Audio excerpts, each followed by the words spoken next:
লাউ কানা হাউলাই আলিহাতাম মা ওয়ারাদুহা ওয়া কুল্লুন ফিহা খালিদুন।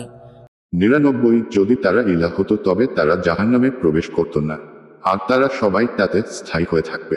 লাহুম ফিহা জাফিরুন ওয়া হুম ফিহা লা ইয়াসমাউন। 100 সেখানে থাকবে তাদের আর্তনাদ, আর সেখানে তারা শুনতে পাবে না।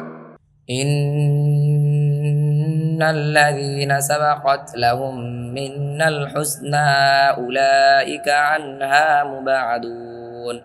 101 আমার পক্ষ থেকে যাদের জন্য পূর্বেই কল্যাণ নির্ধারিত রয়েছে তাদেরকে তা থেকে দূরে রাখা হবে।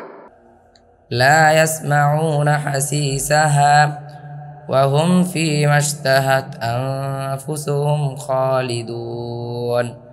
102 তারা জাহান্নামের কীর্তন শব্দ শুনতে পাবে না, সেখানে তারা তাদের মনোভূত বস্তুর মধ্যে চিরকাল থাকবে। لا يحزنهم الفزع الأكبر وتتلقاهم الملائكة هذا يومكم الذي كنتم توعدون। 103 মহাভীতি তাদেরকে পেরেশান করবে না, আর ফেরেশতারা তাদেরকে অভ্যর্থনা জানিয়ে বলবে, এটাই তোমাদের সেই দিন যার ওয়াদা তোমাদেরকে দেয়া হয়েছিল।